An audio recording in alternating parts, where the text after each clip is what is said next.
Well, answer the first question. I don't think any of us is singing today.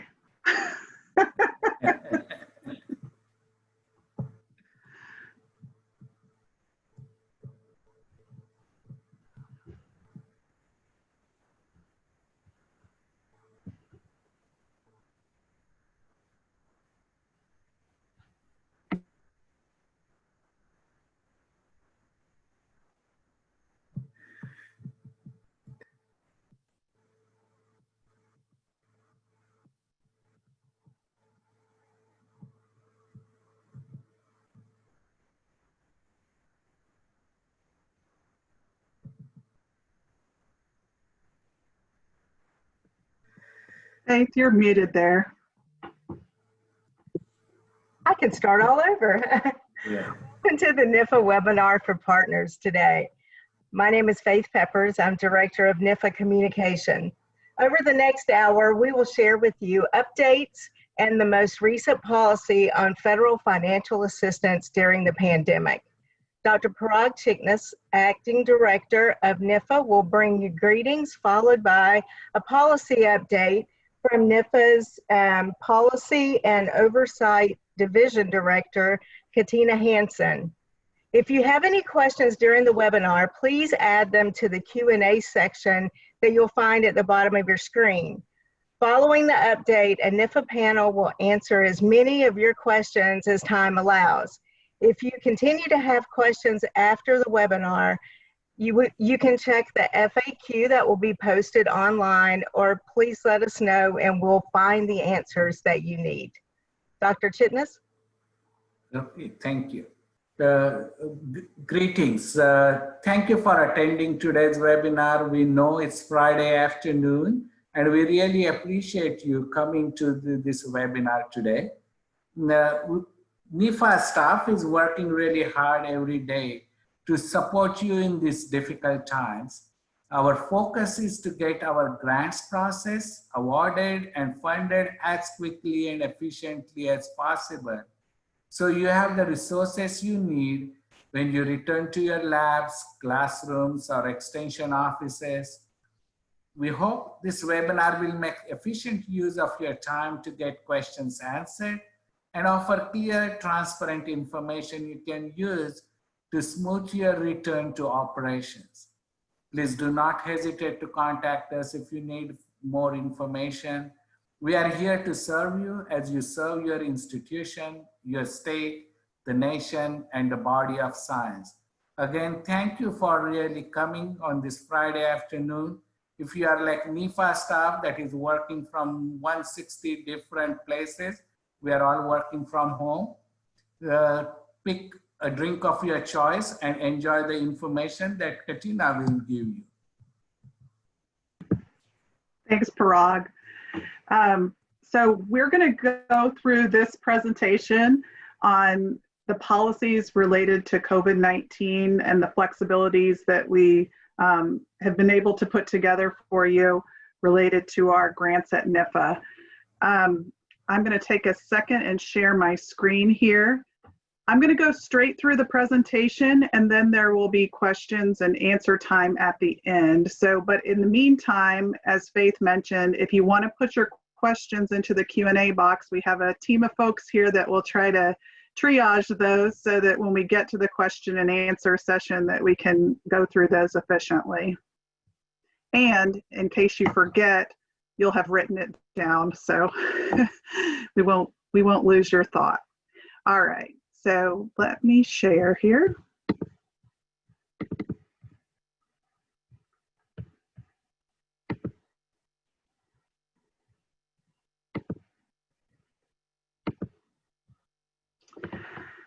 Okay, so many of you joined us last April. So that's been a few months when we went through the list of frequently asked questions that we had received. Since that time, we've had some developments as far as memos that have come down from OMB, and we went through a process to update all of our frequently asked questions to give you the most up-to-date information in those FAQs. And we wanted to walk you through what those changes are and, you know, re-emphasize the FAQs that we had provided to you before.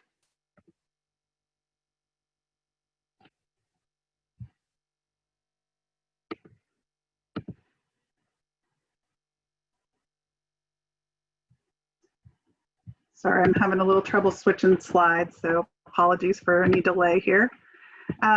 Okay, so again, consistent with federal government agencies across the U.S., we are trying to figure out how we can best support you during this pandemic. Obviously, the issues that we face are changing every day, that you face as you think about whether you go back to your universities, you're able to go back to your labs, how you're able to get into the field.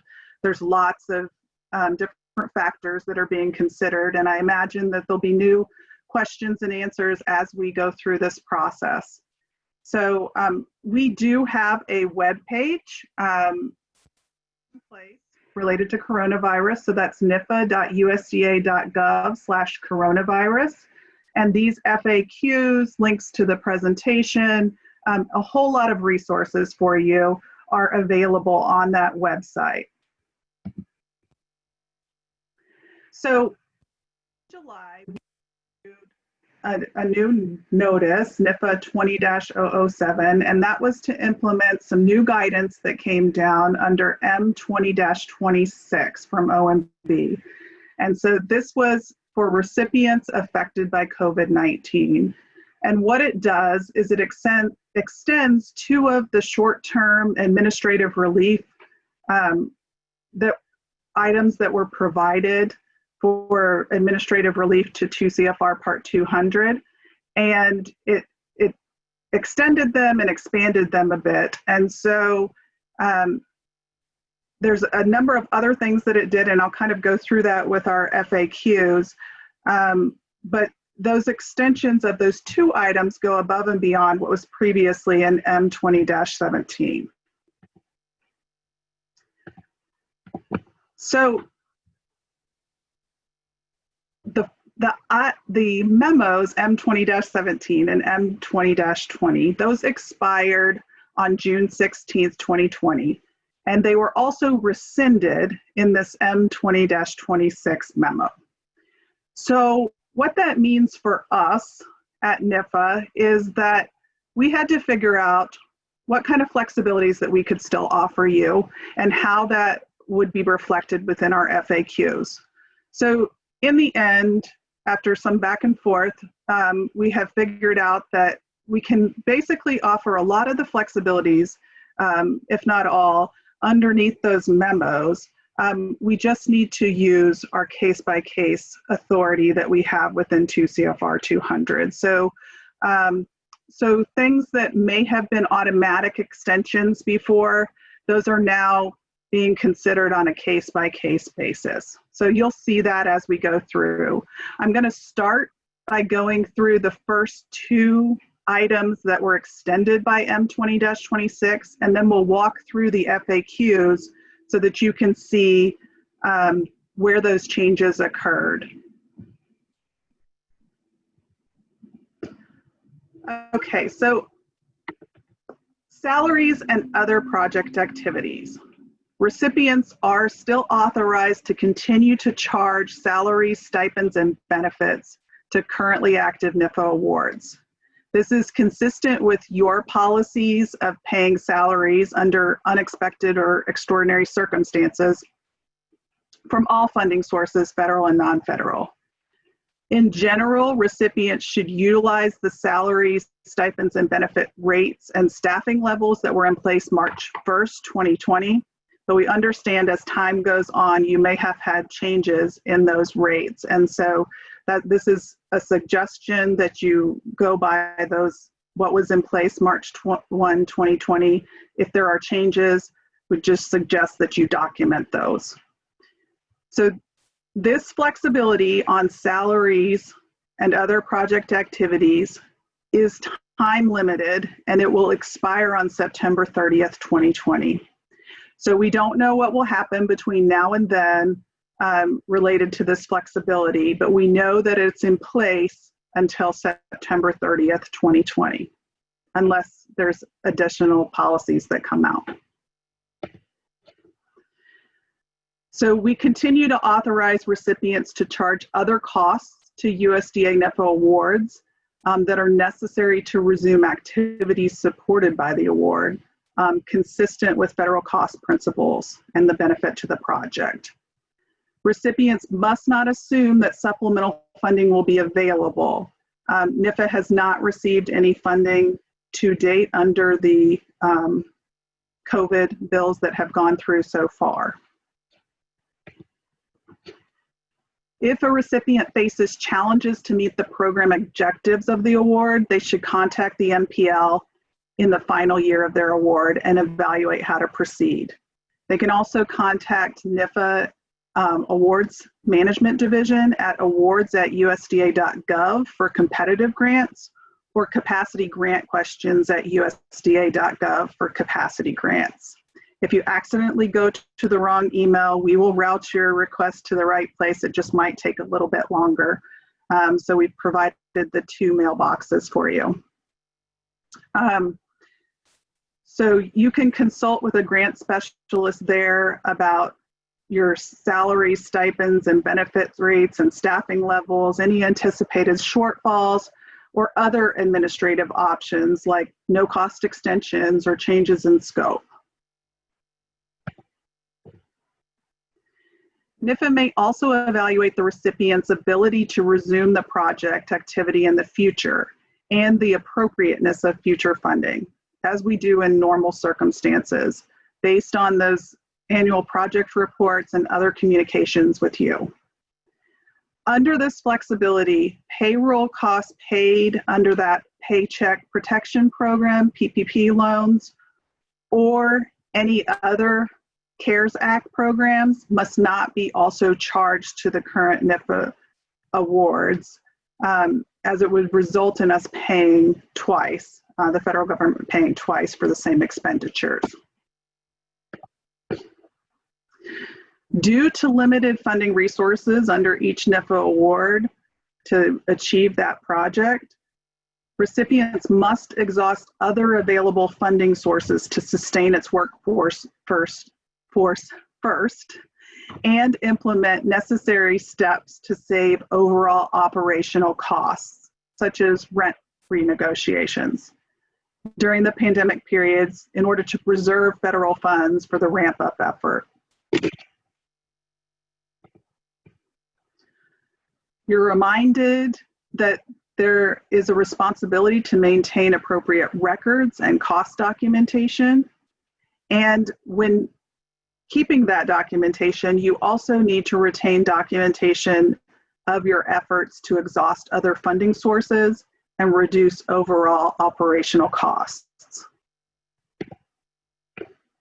Okay, so let's talk about an example. My organization is under a shelter-in-place order due to COVID-19. My team, whose salaries and benefits are charged directly to the award, cannot perform work while at their homes. Can we charge their time to the award during this time? The answer is still yes. For currently active USDA NIFA awards, as long as it's consistent with the recipient's policy of paying salaries under unexpected or extraordinary circumstances. And in general, you should use those March 1st salary levels. And then you're authorized to charge other costs to the USDA NIFA awards that are necessary to resume activities supported by the award, consistent with federal cost principles and benefits to the project. And again, don't assume that supplemental funding will be available. We are may evaluate the recipient's ability to resume the project. Also, you want to make sure that you're not charging for something that you're already charging under PPP loans or under the CARES Act. And again, maintain that appropriate records and cost documentation. Exhaust other available funding sources to sustain your workforce and implement necessary steps to save overall operational costs and document that. This flexibility, again, expires on September 30th of 2020.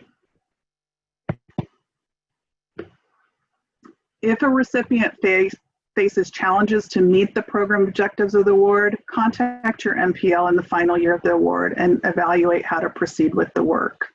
Also, take advantage of the two mailboxes that we have to discuss any concerns related to salaries, stipends and benefit rates, staffing levels, anticipated shortfalls, or other administrative options. Can NIFA grant recipients use funds under their NIFA grant to pay hazard pay? Hazard pay may be paid consistent with the grantee organization's policies as well as state and federal laws. This is something that has not changed. Federal employees must follow the policies of their employing agency. Recipients must not assume that supplemental funding will be available should the charging of such pay result in a shortage of funds to eventually carry out the project. They're also required to maintain appropriate records and cost documentation and to substantiate the charging of any salaries and other project activity costs. Okay, so the second item that was extended in M20-26 was related to extension of single audit submissions.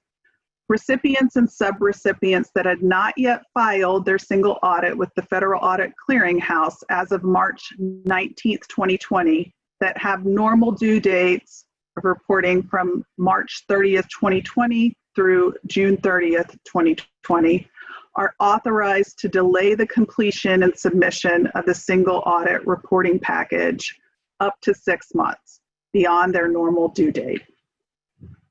For those audits with normal due dates, and this is new, from July 31st, 2020 through September 30th, 2020, they'll have an extension of up to 3 months beyond the normal due date. No further action is required of NIFA to enact the extension. The extension does not require individual recipients and subrecipients to seek approval for the extension by the cognizant or oversight agency for audit. However, recipients and subrecipients must maintain documentation of the reason for the delayed filing. Recipients and subrecipients who currently qualify as low-risk auditees will continue to qualify as low-risk auditees, absent other reasons for a change in qualification. Additionally, if applicable, in order to provide adequate oversight of the COVID-19 Emergency Act's funding and programs, recipients and subrecipients must separately identify the COVID-19 Emergency Act's expenditures on the schedules of expenditures of federal awards and audit report findings. Again, we don't have NIFA funding that is under those COVID-19 Emergency Acts as of yet, but it's something to be aware of.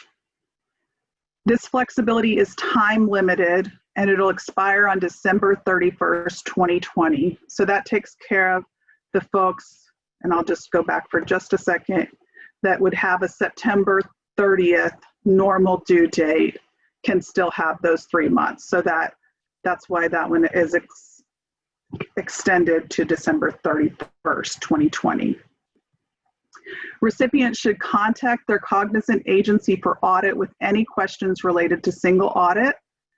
For USDA NIFA, you can email policy@usda.gov.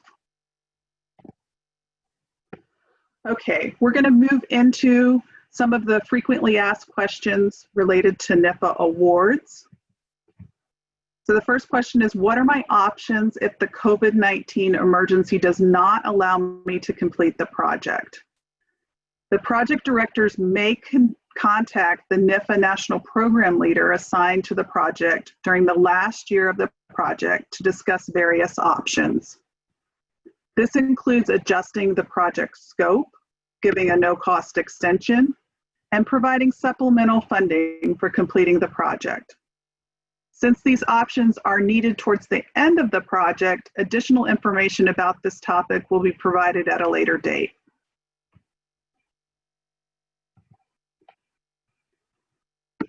My organization is under a shelter-in-place order due to COVID-19. My project cannot perform research during this time. If the project can't be completed in the original duration or budget, what are my options? To discuss challenges in meeting the award program objectives and/or anticipated programmatic shortfalls, contact the MPL in the final year of the award and evaluate how to proceed with the work. Issues to discuss include the allowability of salaries, including staffing fluctuations, stipends and benefits, or other administrative options, including no-cost extensions and change in scope. Supplemental funding requests may be considered depending on the justification and the availability of funds. Please contact NIFA at awards@usda.gov for competitive grants or capacity grant questions at usda.gov.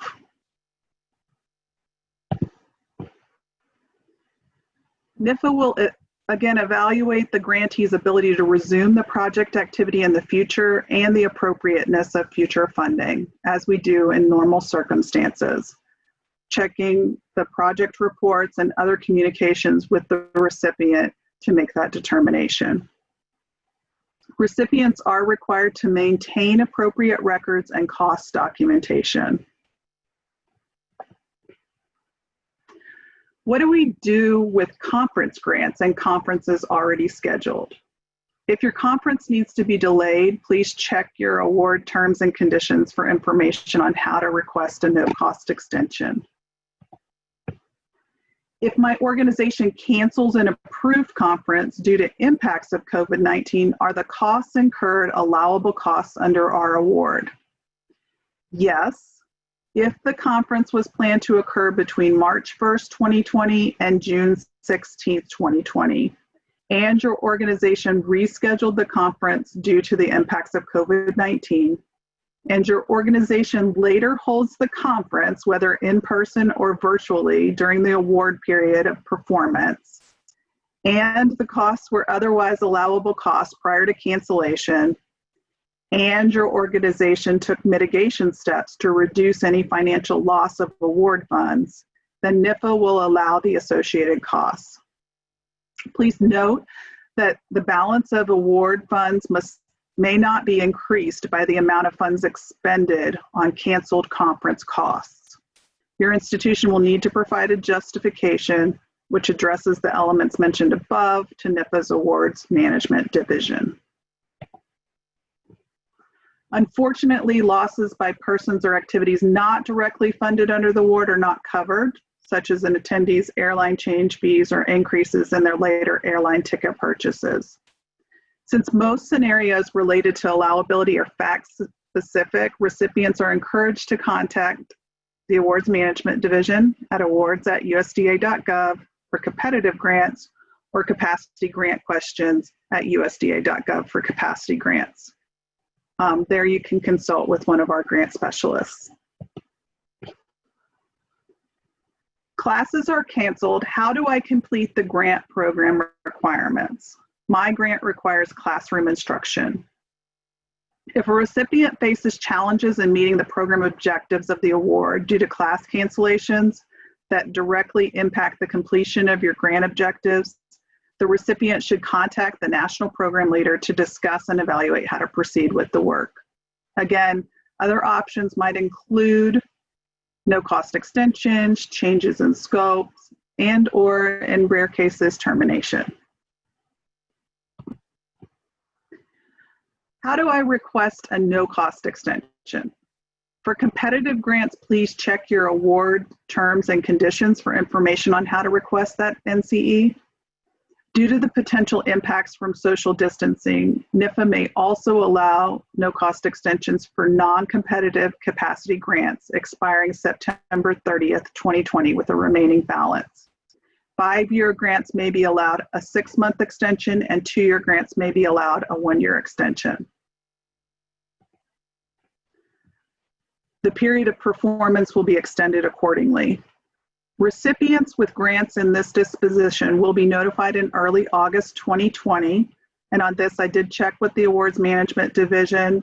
We expect those notifications to go out next week. And this will be a list of grants eligible for the no-cost extension and there will be instructions on how to submit the request with a deadline of September 1st, 2020 for response. These no-cost extension requests will be reviewed on a case-by-case basis in accordance with 2 CFR 200. Our NIFA award includes study abroad programs in summer 2020. Can that be postponed to 2021?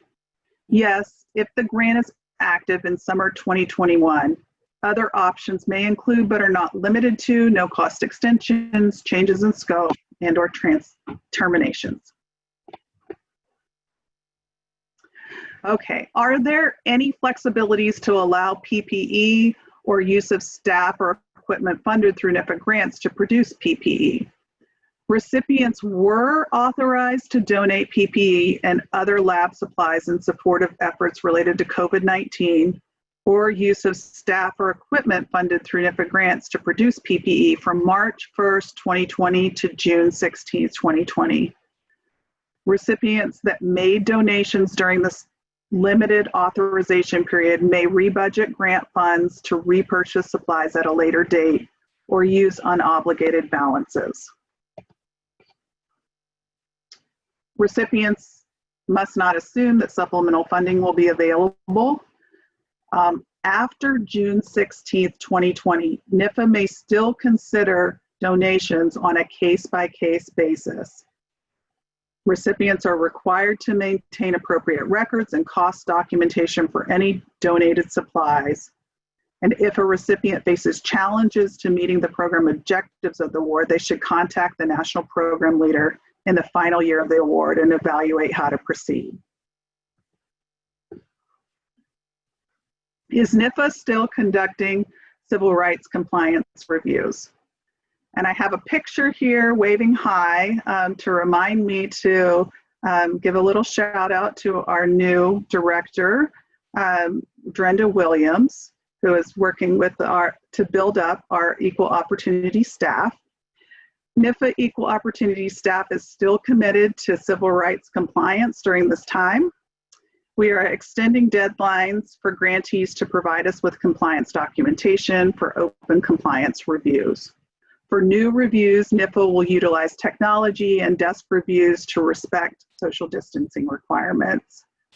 NIFA Equal Opportunity staff is also providing technical assistance remotely and planning webinars to assist our partners in understanding their civil rights obligations.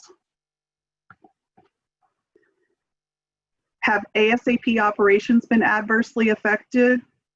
The answer is still no. So if you have any ASAP questions that need to be addressed to NIFA, please contact ASAP customer service at usda.gov. Who from my organization will receive notification from NIFA in August of any of our expiring capacity awards which have a remaining balance? And what will the notification contain? The Awards Management Division Capacity Branch will notify the recipient by sending an email notification to the recipient project director and the recipient authorized representative as designated in EasyFed grants. The recipient's EFG user with the grants administrative officer role can run the user and work item report to determine who from their organization are assigned these roles. At a minimum, the email notification will contain the FAIN, the award balance, the period of performance, and instructions on how to request a no-cost extension. Has there been any extension of the period to draw down funds in Treasury's ASAP system? And again, this answer has not changed. The ASAP system end date is the final date to process drawdowns in ASAP for any grant. Currently, this ASAP system end date is set for 90 days after the grant's period of performance closes. If a no-cost extension is granted, then the ASAP end date will be extended to 90 days after that new POP. If the final reporting due date is extended, the ASAP end date will be adjusted to account for the new due date. Has there been any extension to the date that funds cancel and when Treasury sweeps grant funds? The answer to this is again still no. And that's why the no-cost extensions for 5-year capacity grants are limited to 6 months to ensure that any and all drawdowns are completed before the end of that 6th year when funds are swept by Treasury. Do I need to submit my full progress report to attain a continuation award or a no-cost extension? For the continuation request scheduled to come in from April 1st to June 16th from competitive award projects with planned future support, USDA NIFA accepted a brief written statement from recipients to verify they are in a position to resume or restore their project activities and accept a planned continuation award. The recipient needed to follow all other continuation-related requirements described in their awards terms and conditions. So we'll continue to examine any future need for this approach. We are still, if the written statement described above can still be accepted, but this will be on a case-by-case basis. So it must be approved on a case-by-case basis for anything that is received or any changes that are needed for those progress reports after June 16th. The brief written statement should be submitted to the program contact for the award. To request an extension or with questions about those progress reports due prior to this time frame, recipients must contact NIFA's Awards Management Division to discuss the situation, and those would mainly be headed to the awards@usda.gov mailbox. How do recipients of federally assisted programs prominently display the "And Justice for All" civil rights poster where it can be viewed by customers while adhering to social distancing guidelines? The "And Justice for All" civil rights poster is our primary method to inform customers of their rights that displays information relevant to assisted programs. And the versions of this can be found on our NIFA website.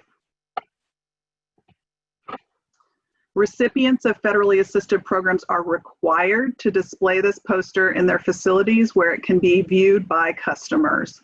During social distancing, recipients of federally assisted programs can refer customers to the NIFA and Justice for All poster webpage or download the image and use them in their presentations or other communications.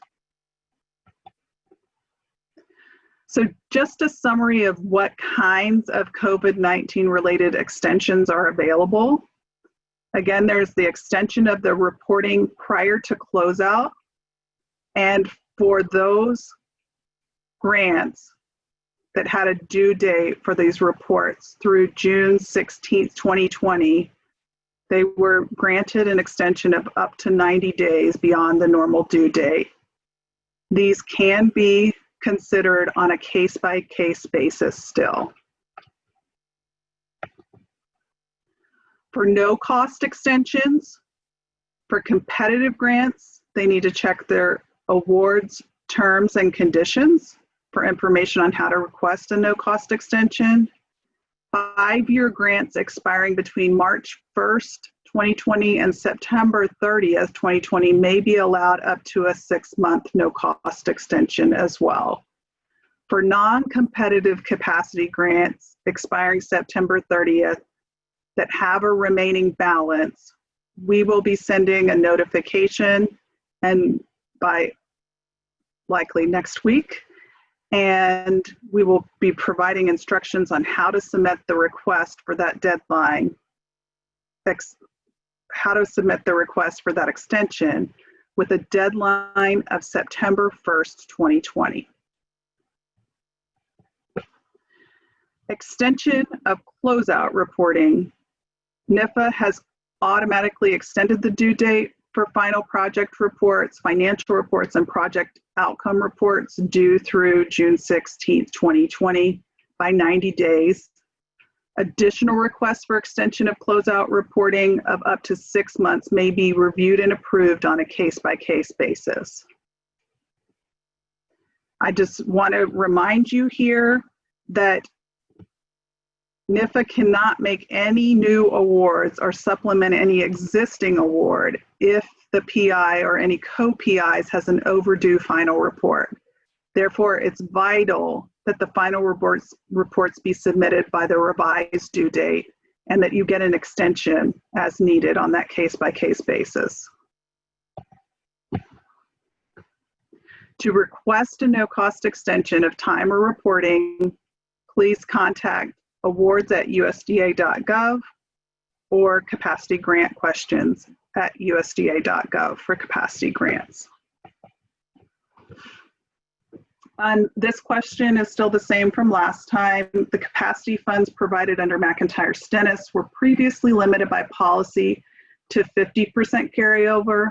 For carryover from FY20 to 21, can that carryover limit be raised to 100% due to COVID-19? And our answer to this is yes. NIFA will automatically approve up to 100% carryover from FY20 to 21 for capacity grants using McIntyre-Stennis funding. This is a one-time approval due to COVID-19 impacts. An additional question that we received since the last webinar, can we use 1890 scholarships funding to buy computers, books, pay for tuition, etc., to support students with distance education during the pandemic? Do recipients, universities, still need approval from NIFA if the budget has greater than 10% change? So the federal funds awarded for these scholarships under the RFA must only be awarded to scholars to cover tuition, student fees, room and board, and/or textbooks or ebooks. Based on these eligible expenses, all budgeted monies will be in participant support costs or other direct costs. So there should be no need for the grantees to inform us of changes. In general, recipients should not spend funds outside these categories. However, if the university determines that funds need to be used for additional student scholarship support costs, such as laptop computers for virtual learning, the institution must receive written pre-approval on a grant-by-grant basis, case-by-case basis again, and the additional coverage category must be made available to all individuals under the institution's scholarship program and be included in their scholarship policy. Please contact USDA NIFA Awards Management Division, and this is directed to the capacity grant questions at usda.gov.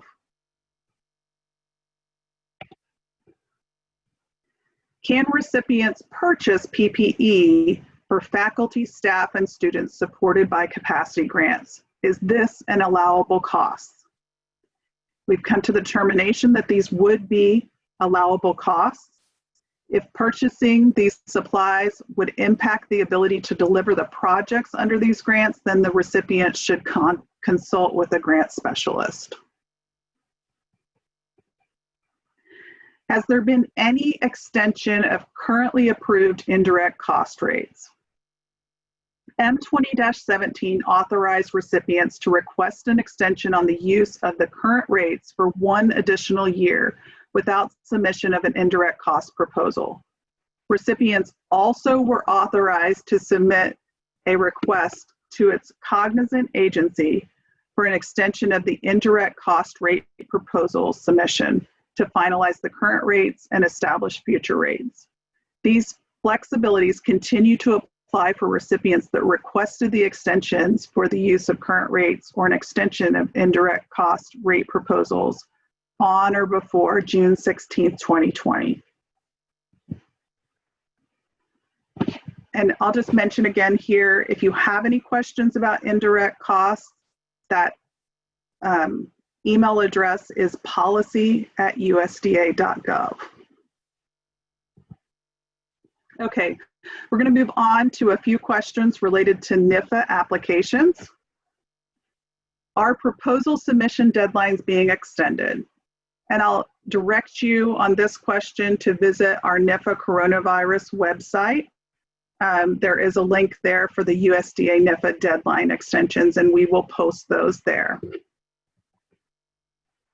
Where will new opportunities for funding to assist with COVID-19 related activities be posted?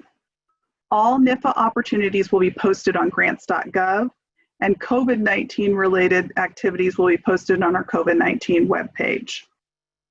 The best way to keep abreast of opportunities NIFA offers is to subscribe to our NIFA update to look at NIFA funding opportunities and other NIFA publications. The AFRI Education and Workforce Development RFA now includes a new program, Rapid Response to Novel Coronavirus, Innovating Formal and Non-Formal Educational Experiences in Food and Agricultural Sciences During the Time of Social Distancing. The application deadline for that opportunity is August 20th, 2020, so it's approaching. Please see pages 19 through 21 in the RFA for the program area priority for more details on this.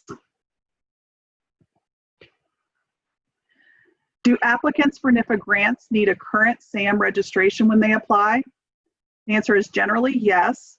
The requirement for SAM registration at time of application may be temporarily waived by the NIFA MPL for any applications where current registrants in SAM with active registrations expiring before May 16, 2020 were afforded a one-time extension of 60 days under OMB Memo M20-17.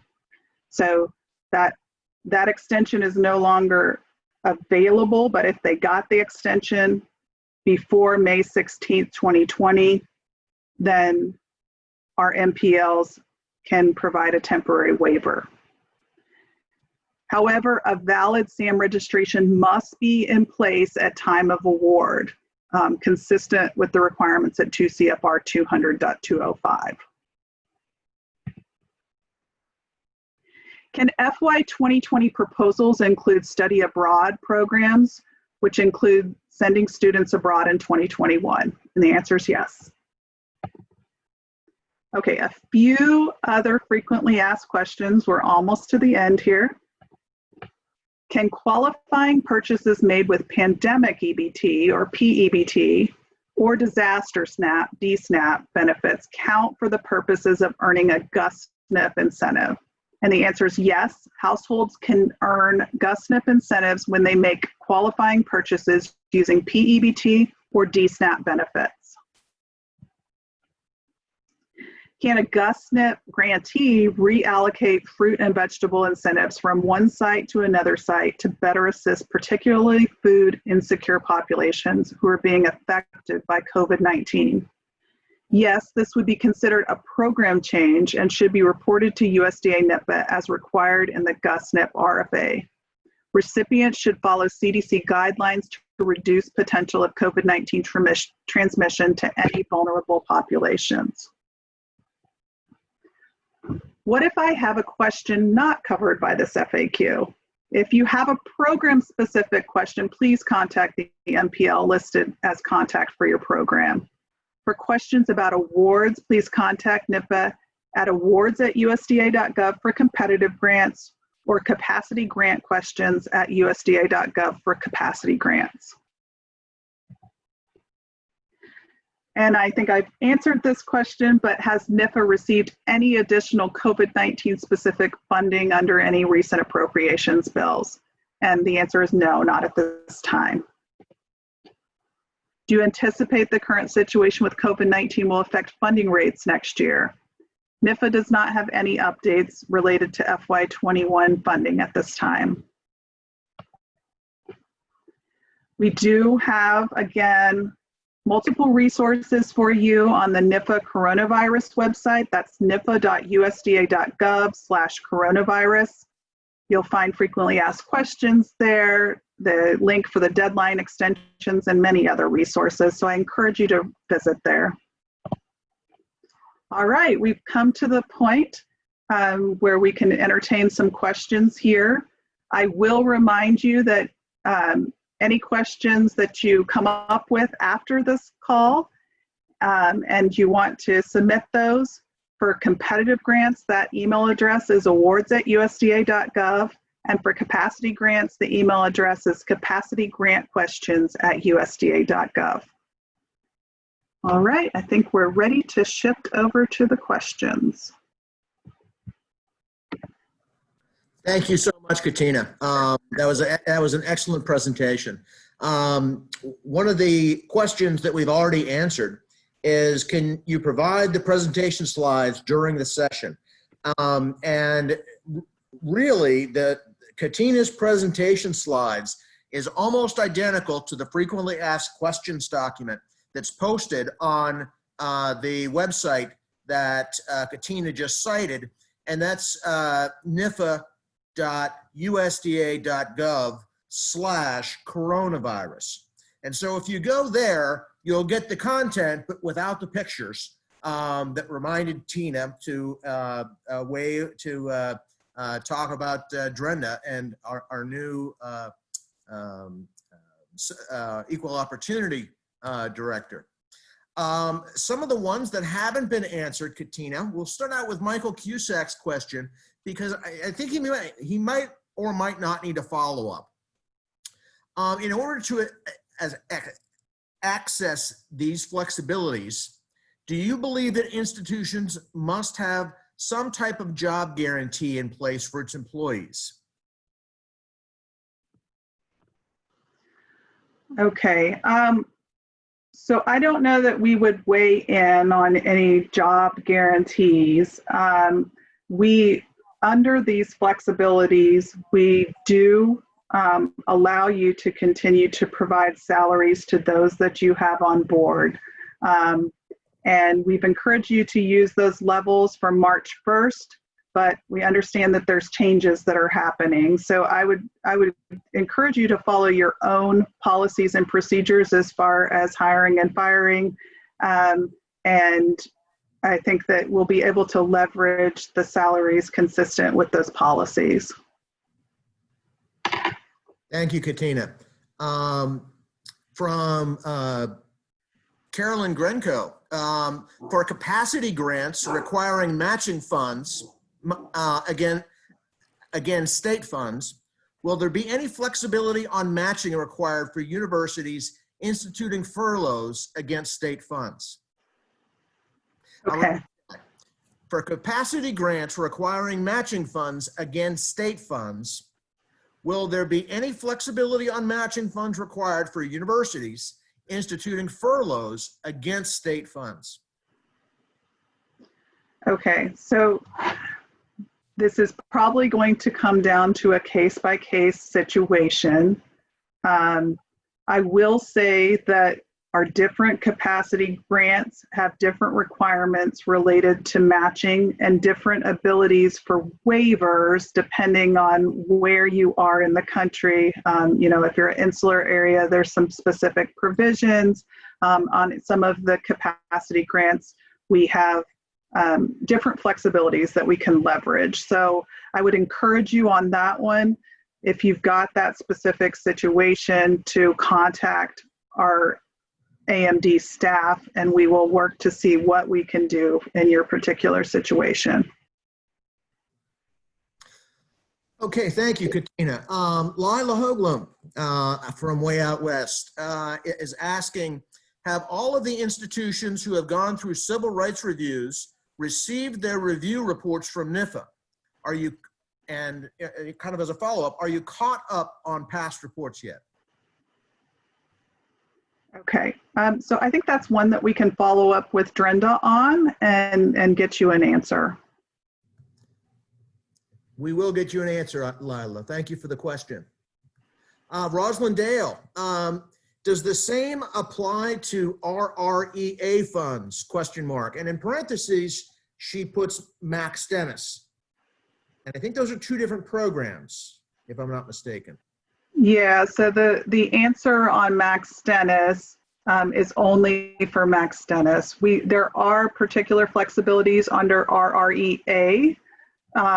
So if you have a question about what you would like to do as far as your match on RREA, again, would encourage you to send that to AMD for us to look into, because there are some flexibilities there that we might be able to leverage. Now, I think Rosalind, she has a follow-up, and she was referring to the 100% carryover that we're on Right. Max Dennis. Does the That is not the carryover that we allowed for Max Dennis does not apply to RREA. Okay, thank you. That's pretty clear. I believe that cleans up the current questions. If anyone has any new questions, please feel free to type them in at this time. And we'll give it just a few seconds just to see if anybody has any further questions. Dr. Chitness, would you like to sing while we wait? That was a request.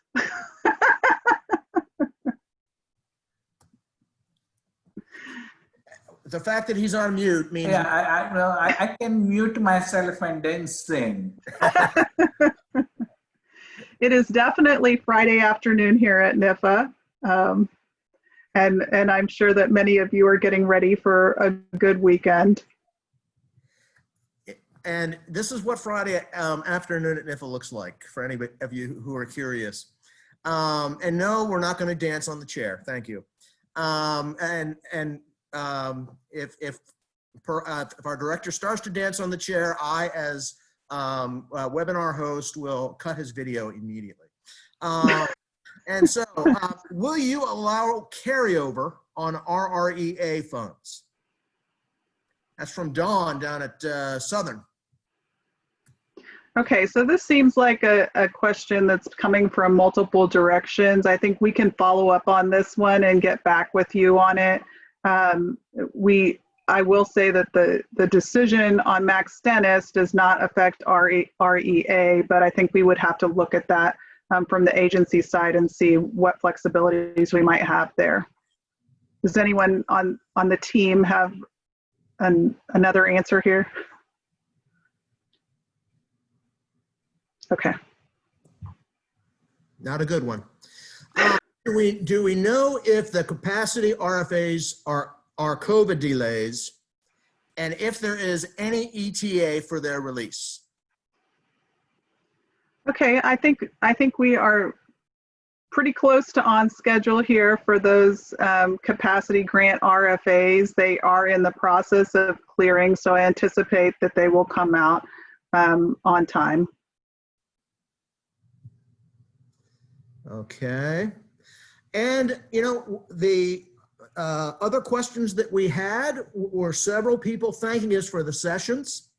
And unless there is any more comes in by the time that I'm done talking, I will just say you're welcome. It was our pleasure, and turn it back over to the MC, Faith Peppers. Faith? Thank you, Bill. We just want to thank you all for taking time out of your busy Friday afternoon to sit in on this webinar and find out more about the answers that we're getting daily to your questions. Feel free to continue to ask questions if you have them. Make sure you visit the website and see all of the materials that we have posted there for you to help you find your way through as you reopen your campuses and restart your research and your extension programs. And this webinar was recorded, and it will be posted to that Corona website.